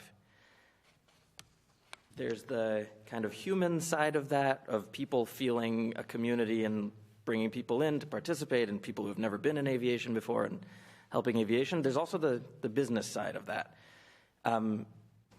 And I think, we'll see what the decisions are, but I think this process of bringing all the stakeholders together to make a plan that works for everyone is part of what draws people to this airport. Because there's not that many airports, but people love aviation and are willing to drive or fly or whatever. And I think having an airport where there's activity, it's thriving, there's a group of pilots who purposely get together several times a month, that's what brought me here. So I just want to say, I think with that kind of spirit, this could be something awesome. Thank you very much. Appreciate it. Anyone else in the audience like to speak on any of the 4 items? Sally Cragen. Hi, Sally. Hey, good evening, everyone. My name is Sally Cragen. I live in Fitchburg, and I just had a really wonderful conversation with Airport Manager Peter Kettle yesterday. I serve as a city councilor at large in the city of Fitchburg. I've known about the airport my entire life, and hearing about the vitality, seeing the new hangar, it's new to me, I know it's 4 years old, but also seeing the extended runway at 5,001 feet, it fills me with enormous excitement and hopefulness as to the role that the Fitchburg Airport gets to play in the 21st century. And the diversity and, I think, good humor, collegiality, and fellowship of all the airport folks behind me is absolutely great. I am really glad to be here, and I'm so in support of, all of this forward momentum. It really means a lot to the region. It's really important. So thank you so much, and thank you guys. Really, thank you so much. Thank you, Sally. Appreciate that. All right, we have commissioners ready to vote, according to Commissioner Genesi. That's right. I'm ready as well. So let's do this. Item 1 is a vote insurance minimum mandate for all businesses at the airport. We shouldn't say all, businesses at the airport, SASOs, FBOs, and lease holders. It currently is a $1 million.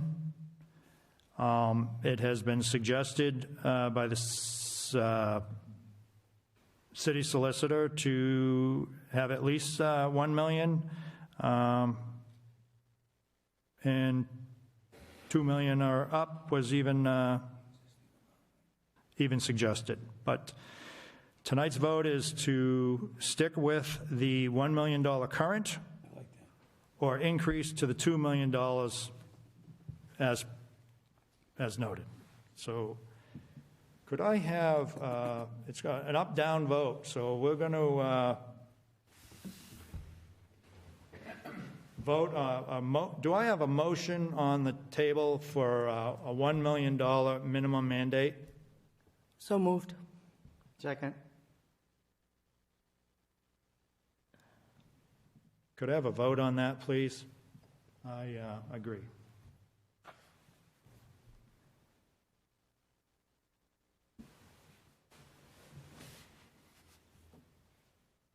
So that no need to go to the $2 million. Nope. Again, I have omitted purposely independent operators for review at next month's meeting. That will be an agenda item, and I hope to have this thing updated in the next, I'm going to say 90 days.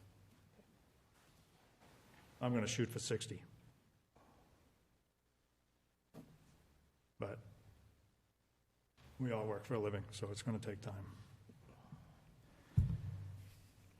Item 2, vote to omit outdated language. Again, it would be nice if I could have gone through all of this and just outdated all the language and said, hey, this is what I want to move forward with. But generally speaking, are we okay with omitting outdated language from the 1973 requiring film strips and telephones and things that are basically outdated? Vote to out. Can I just make a quick comment, if you're willing to add to that, changing the language to be inclusive of gender and that sort of thing? And the FAA has good guidance about it, and they've been doing it, so you could probably refer to that. It'll be some work, but I think it's worthwhile. Anything for you?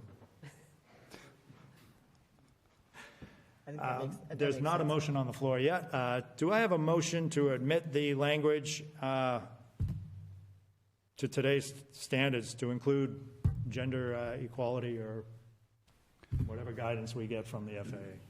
Motion. Second.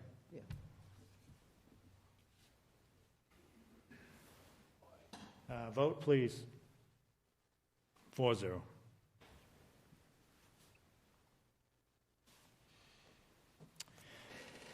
All right, square footage minimums. From Chapter 4 through Chapter 13, it describes a square footage of land and a square footage of building, depending on what category of business you want to operate at the airfield. My thought is, again, the City Hall has all kinds of rules governing businesses, all kinds of rules about how many parking places there should be, whether there should be a door seal, whether there should be a lobby, whether there should be 2 bathrooms or no bathrooms, depending on this. I mean, just, it is my opinion to do away with the finite number of square footage of a building as it relates to what category of business you're in. I think the owner of the business and the planning commission can figure that out on their own. So a motion to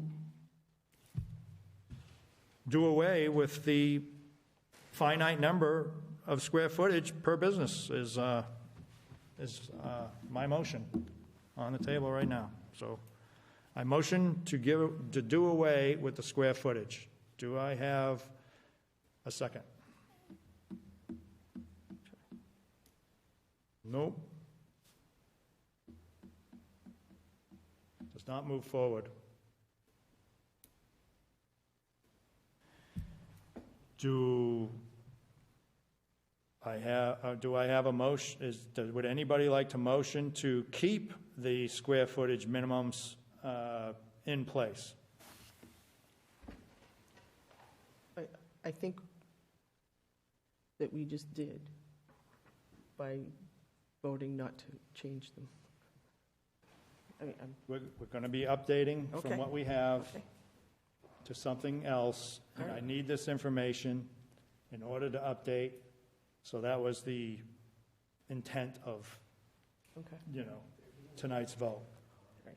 I will say, you're going to end up with a piece of property that's not a perfect rectangle, and it's going to be 17,460 square feet, and the guy wants to open up a flight school, but he's, shy a few hundred feet, and I think it's ridiculous. And Solicitor Pusateri said, well, come up with some variants and exceptions, and so, we're going to be very busy with variances and exceptions, and then we're going to open the door to favoritism or unfairness. So that was my catalyst for motioning to do away with the finite number of square foot. Speaking on the motion, the city has, the building department has all the ordinances for any kind of construction in the city. So if we're going to build any kind of structure on the airport, being part of the city, the building department's going to be involved anyways, right? So we really don't need to have the language, because someone's going to come in, they have a piece of property that they want, and this is what the building is going to be, its functional use, and it will be the city deciding what the minimums are going to be. Isn't that the way we've always done business? That was my hope, but I didn't get a second. So Well, it cannot move forward. It's off the table now. All right. Solicitor Pusateri. The other thing that we have in the background, and I don't know that it's been reported to me, is that I was talking to the building commissioner, and we were thinking about getting the master plan, when Gail has it done, over to the planning board so that we can have some pre-approvals already taken care of, so that when new construction is happening, it would certainly streamline and perhaps prevent a large majority of new construction having to go back to the planning board in the future. That's something that we're kind of in the background right now. And whether that relates to specifically what's the minimum requirement for construction or not would be part of that plan, I would imagine. Okay, so the way it's written right now is if somebody wants to put a 4,500 square foot building up, there's a minimum requirement, I don't know off the top of my head, but it could be 12 or 13,000 square feet. He may not need parking at all, but yet he is forced to lease all that space. So there's no motion on the table, so yes, if you'd like to speak, Mark, please go ahead. Hi, Mark Estabrook, FACT, resident of Acton. Perhaps the commission could consider another proposal, and I agree with everything the chairman said, by the way, but let me add to that something we've talked about before, so just as a reminder, anytime there's a business operating on the field, there is also a lease involved. And during the course of negotiating that lease, the commission has the opportunity to direct the size of the building for whatever business might be there. To the chairman's point, we have a business on the field that does upholstery. They do it out of a very small hangar. They don't need 12,000 square feet. It doesn't make any sense. We have a flight school that's very successful, I think. We all love them. That has nowhere near 12,000 square feet of space. And that's appropriate. We're happy with those. I think you're happy with those businesses, and I know the pilots are. So if I think two things are important. One is whatever buildings either are constructed or used should be compliant with the master plan. That should be part of the minimum standards, I think. And the other part is that although I agree with the chairman, there's no need to be specific about the square footage. It's reasonable to assume that discussion would come up during the lease. So you certainly wouldn't proceed with approving a business unless an appropriate lease was signed, or whatever the official word is for that. So perhaps a proposal which consider those two factors, compliance with the master plan and an approved lease, would be a different motion that would give the commission more comfort that there'd be some control over the size of the building that's used. Thank you. Thank you. I may just offer a thought, which I think I kind of halfway said last time, but not fully. Aviation is quite dynamic. There's ups and downs. There's a lot of things changing right now. I see putting a minimum square footage requirement on a business of a certain alleged flavor, boxing businesses, and kind of analogous to putting enough regulations on something that the bidder who is most able to comply with the regulations wins, not the bidder who can do the best job of it. And I'm worried to see that happening here. I would love to see people be able to come in and say, here's my business case. I am running 2 airplanes. My hangar's going to be this big. I'm going to have a ride business, and both airplanes are going to be up at the same time, and they have this many seats, so I need extra parking. Or I run a business where someone flies their airplane in, they leave it in my shop, they get a taxi. I don't need any parking. I think putting businesses into whatever it is, 4 boxes, and saying, here's what you must do, leads to, it's not exactly nepotism, but it's like whoever comes and is willing to either take a loss leader or whatever, they're not going to come and be the best business. They're going to come and be most able to meet some arbitrary minimum square footage. So I again, fully agree with what you've already said, but just another way to think about it. Thank you. Sorry it didn't move forward. Mr. Chairman, I recommend that you renew your motion. You do? Yeah. We can try it again. Well, try. Especially if it makes sense.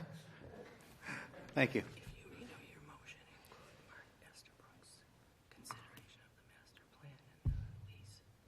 I think you Okay. All right. Sorry, I had just one more comment, Mr. Chair, if I could. I would reiterate the suggestion that the commission consider an alternative motion. And I would amplify that by saying that consider what's happened tonight. We had a gentleman speak earlier with a business proposal that was unique.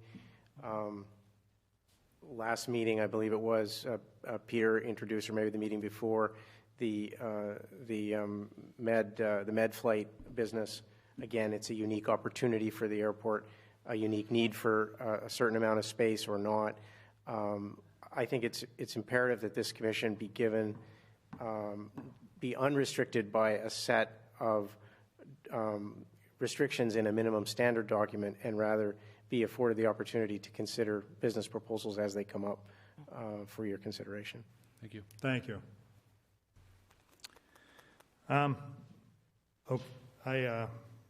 I don't see reason why not. Maybe I didn't explain myself well, but I would like to renew my motion to do away with a finite number based on business category with Mark Estabrook's comment of, it is going to be in front of the planning board. It is going to be in front of our Gale Associates or whoever we have for a consultant. So nothing, when you're not, it is going to be vetted long before the building goes up. And it's going to be vetted by people that know what they're doing. And again, it's, I just would like to renew my motion to do away with the finite number based on business category type and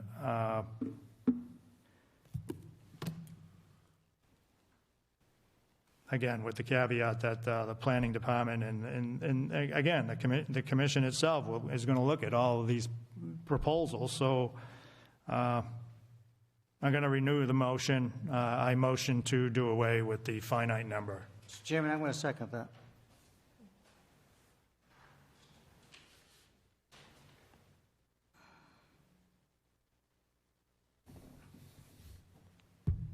Do I have a vote, yes or no? Yes. Yes.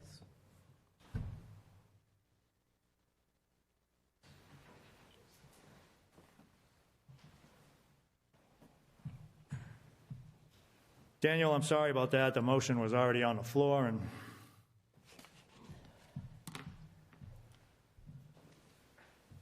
item 4 is conditional. Again, variances, exceptions, conditions would have to be in place if somebody was short a few thousand square foot based on the vote on item 3. So 4 is over. Yep. It's a mute issue. Yep. Again, thank you very much.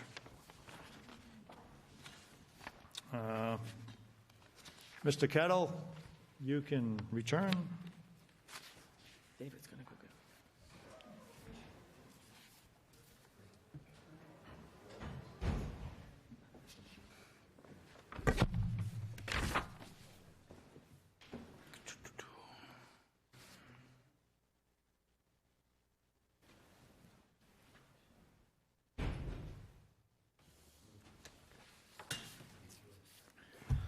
Thank you. Back to we're still on old business, item B, 20,000 square foot hangar, 40,000 square foot hangar.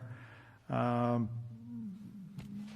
Kettle. Yeah, basically that's just got to be in abeyance until we get the RFP done and the EA and the wildlife hazard completed. But they are very interested in building those at the airport. So they do realize this is likely a year away before. Oh, absolutely. Yeah. Absolutely. Well, I told them 18 months, so. Okay.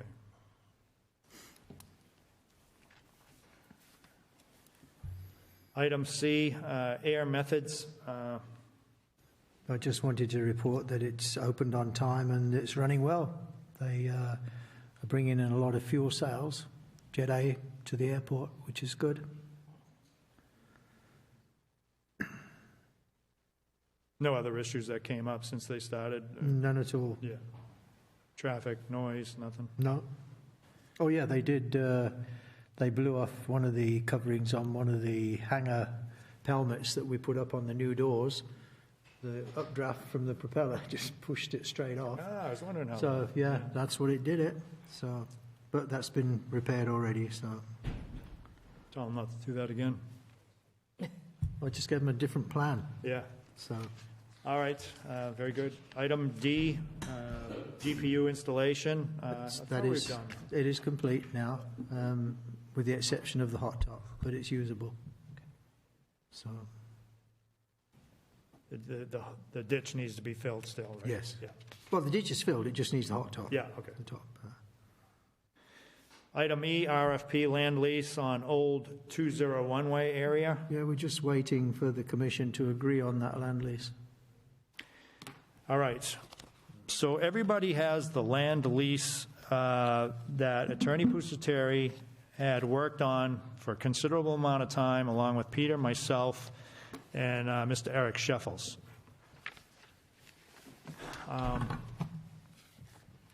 this was a lot of give and take and a lot of work, and a lot of money spent on the city as well as Mr. Sheffel. So I've had a chance to look it over. I was involved when with the changes.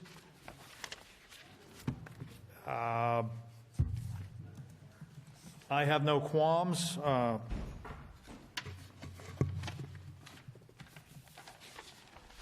Except for one item. So the lease term on this land lease is 60 years. And the reason it says that is because Mr. George Pontelli had mentioned if we were able to get enough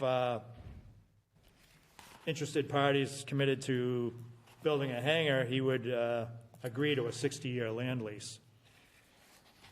This is pretty unusual. The FAA really seldom goes above 50 years, and even then it's divided up by 20-20-10. So I just want to make a point that if somebody's not interested in developing enough property to, approve for seven hangars or more, then the 60-year lease term is really conditional.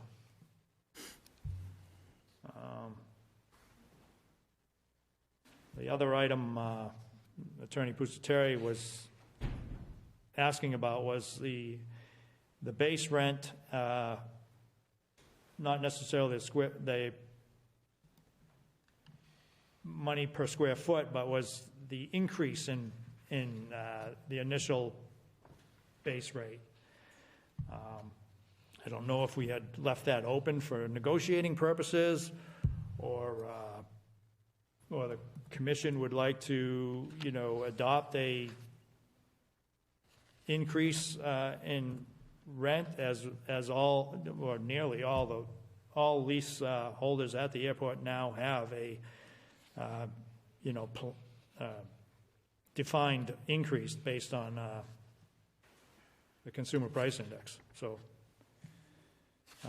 is there anything you want to add to Peter? Well, yeah, my understanding on that is it's going out to an RFP. RFP stands request for proposal, yeah. Right? And it's up to the person that's bidding to decide on how much they're prepared to spend on the square foot. Right. So there's no hold on it. I mean, we may get somebody come in who's really flush and he wants it quickly. He wants to put $1 a square foot. I don't know. Yeah, I wasn't It's entirely questioning up to that. them. I'm questioning the increase yearly. Oh, it's CPU, isn't it? Yeah. Yeah. Which I think's fair. I do too, but everybody's there's accepted not it, an so- amount in here. Right. Do we let the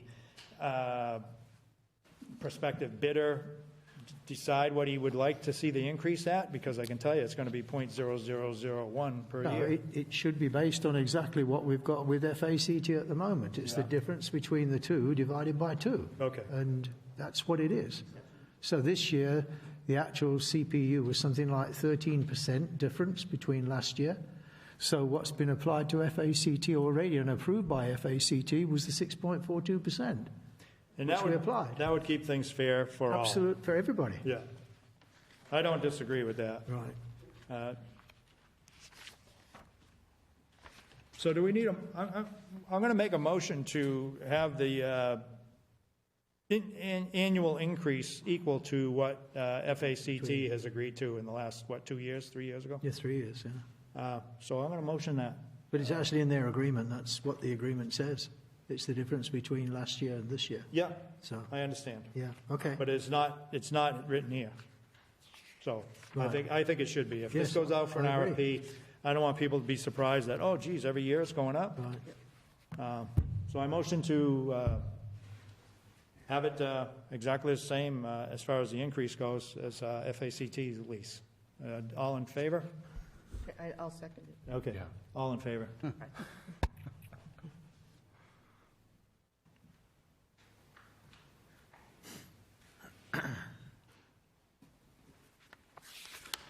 Peter, to the best of your recollection, was there anything else that Attorney Pusateri was asking? Well, he was asking for approval on the Right. whole thing, wasn't he? He was.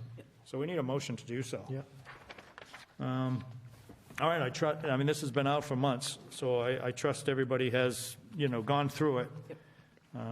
It's a lot of legal language, but again, there's no surprises. Attorney Pusateri was as involved in this as Mr. Shuffles and his attorney, so. We owe Mr. Sheffels a big vote of thanks, in all honesty, for doing this. No doubt. It's my understanding he spent a lot of time and money involved in this lease. So, Make a motion to approve. okay, I'll second that. Could I have a vote, please, to What's the motion adopt this again? as is? Motion? The motion's been made, and the motion is to approve this land lease. That the attorneys, myself, Peter, Mr. Shuffles, have So a motion to accept. created. Motion to accept Document. this lease. Yes, or no, vote?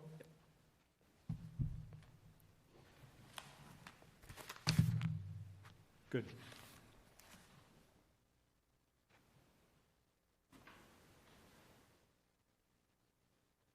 You will speak to Attorney Pusateri to get that amended then, correct?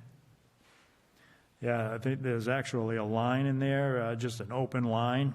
So we can ask that. I will action item that for myself. Please. I guess my motion should have been approve as amended. So, Did you get that, Rich? Yeah. CPU. CPI. Ah, yes. Item F, Hangar 1 agreement. Peter? As advised earlier, that is completely up to date now. I just wanted to let you know, and we're moving ahead. okay. And I've actually offered the agreement with the caveat in there with the 90-day termination if either party is not happy. And that's what all future agreements are going to go out with. Very good, Peter. That's work well done. That was years in the making. Yeah. Again, going back, just backing up to the RFP land lease, I do want to thank Mr. Shuffles and Peter and the attorney for putting as much work into that as was, because we needed it, and I think this is would be an attractive lease for anyone serious about leasing land from the airport to, house their airplanes or start a business or whatever. So, thank you.